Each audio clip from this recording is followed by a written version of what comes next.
What's going on, YouTube? Welcome back to the channel, and as always, thank you guys for tuning in. I really appreciate each and every one of you. This weekend we have yet another off-season Supercross race going down with the Aus-X Open in Melbourne for round 4 of the Australian Supercross Championship, and it's going to be a good one. We'll have the Lawrence brothers in attendance for what may or may not be their final off-season race for quite some time, or maybe ever, who knows, but we'll get a little bit more into that. But the Lawrences will be jumping into the Australian Supercross Championship and going against all of those riders. There was a couple more big names on the list, but unfortunately they are not racing and out injured. But what we do have is an absolutely epic track layout, and it should be set up for a great night of racing in Australia.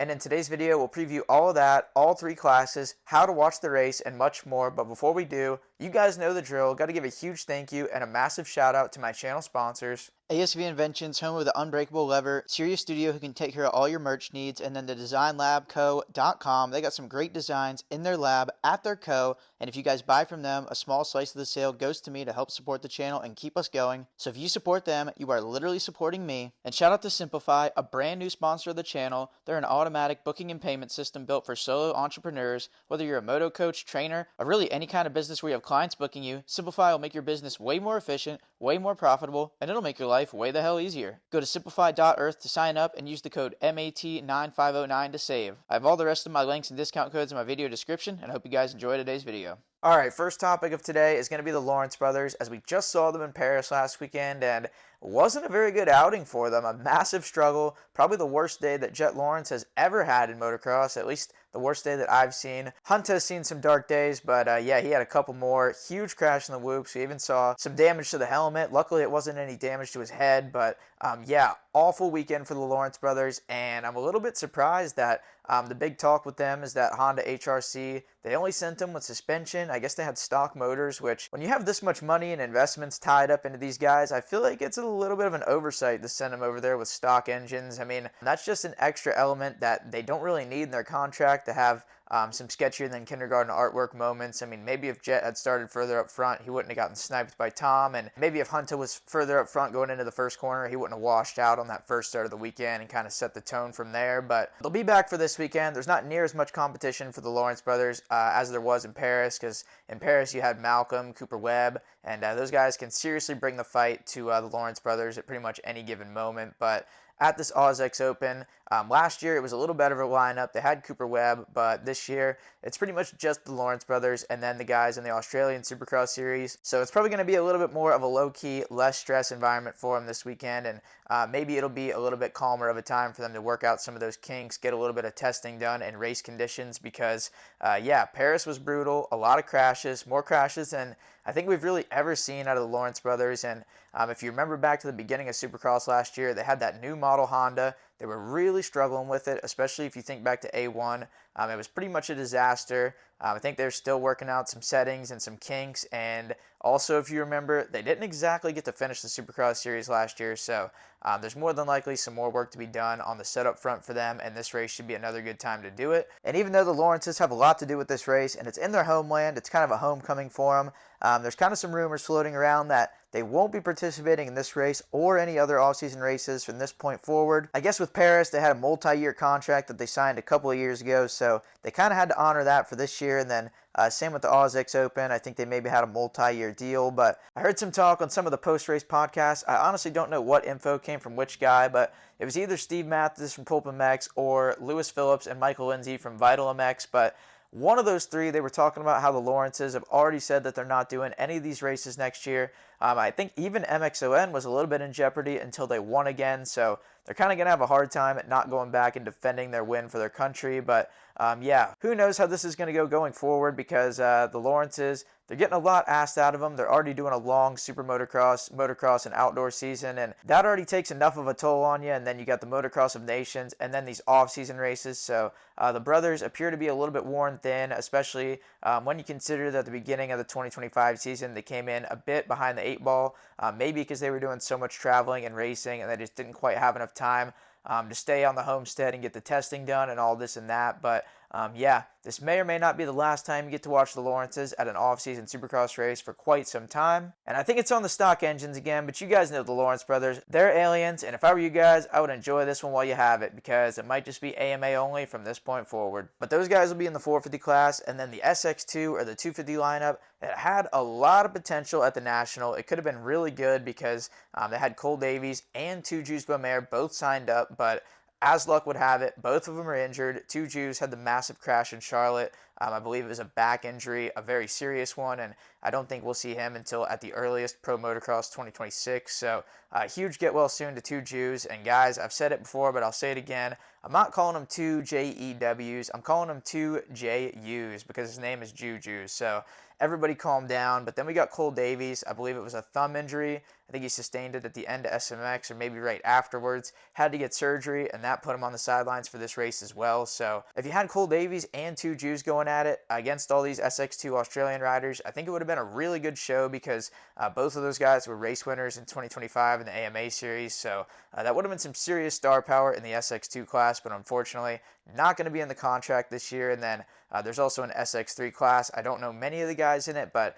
we'll get a little bit more into the current points and the rider lineup here in a little bit. But those are some guys that are racing. Those are some guys that aren't racing. And then one more guy that's not racing is Hayden Deegan. I don't know if you guys remember from last year, but there was quite the controversy about him apparently not being allowed to race. For those who don't know, I'm pretty sure the Lawrence brothers have either some sort of stake or maybe they're co-promoting, something like that. They got some sort of say and how the event goes. And yeah, I guess last year, rumor has it the Lawrence brothers said no to Deegan coming. And yeah, I mean, if you're the Lawrence brothers, I don't really know if you can blame them. There's definitely some serious beef there. And yeah, you're not going to just invite your pretty much arch nemesis, mortal enemy, to your country, to your race to try to come battle with you and try to take the spotlight. And from what I heard, he can go race. He's just not going to be able to get that big show up money. So obviously, if he's not getting the big show up money, he's not going all the way to Australia. We all know he's got no choice. But last year, it would have been on the 250, so it actually kind of would have been a little bit of a non-factor in terms of racing with the Lawrence brothers. But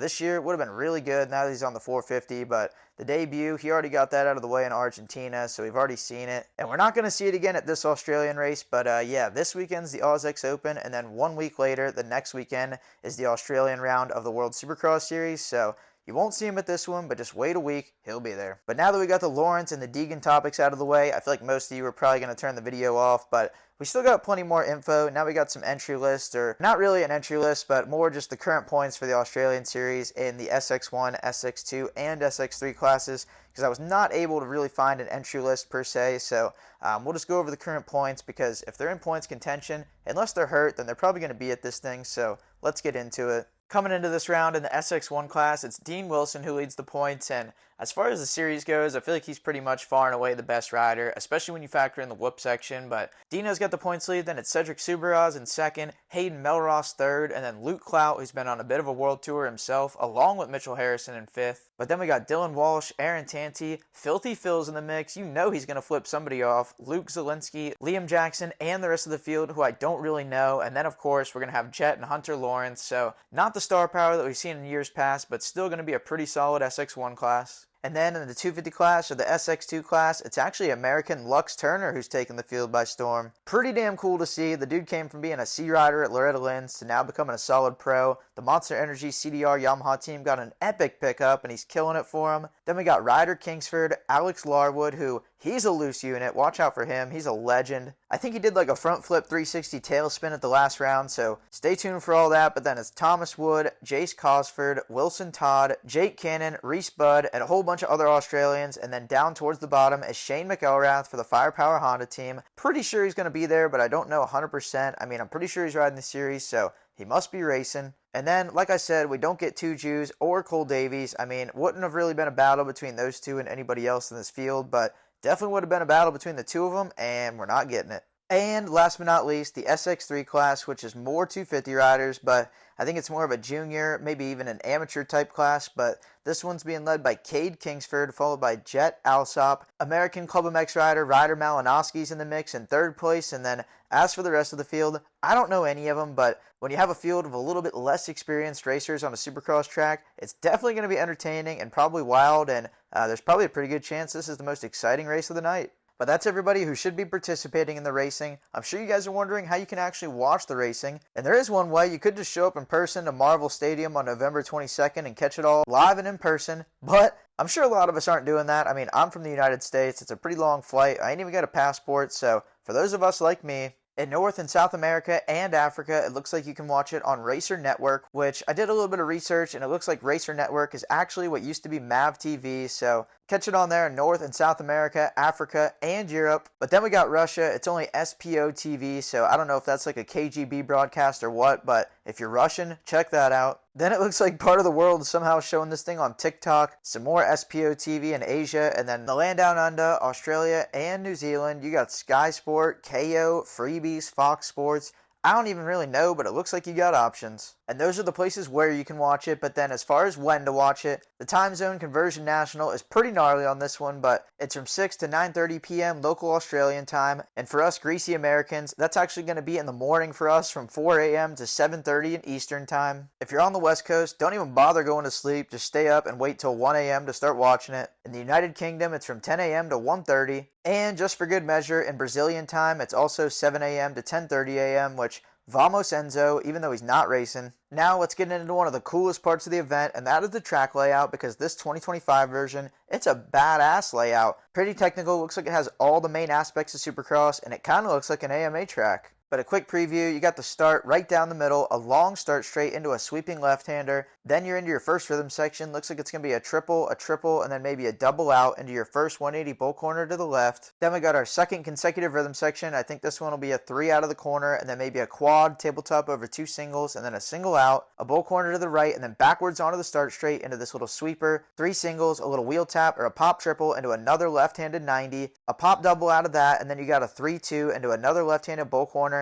Then we got whoops. Doesn't look like there's too many of them or too long of a set, but always a factor in the racing. Into another bull corner, this time to the right. Then we got either a 3-1 or a 2-2 into the finish line, which looks like a big-ass booter over a tunnel, which that should be pretty sick. Then we got a big, long 270-degree sand sweeper all the way around until you go back under the tunnel. Another little pop triple into another bull corner to the right, maybe about 165 degrees. Then you got your Supercross triple, throw a style check for the fans, bull corner to the left, into one more rhythm section. Maybe a 3-3-1, 2-3-2, or maybe even a 3-4 if anybody lets their balls hang. But then there's one more 90 to the left, another pop triple, and then that sends you right back into your first rhythm right off the start. It's a busy track, but I think it's a really good track, and I'm really excited to see what kind of racing it provides, because it's not AMA Supercross. You don't exactly have the same experienced field that you have here in the States, so we could see some loose activities out of some loose units. I can't wait. And last but not least, as we always end the videos, we'll do a little bit of predictions for the weekend, and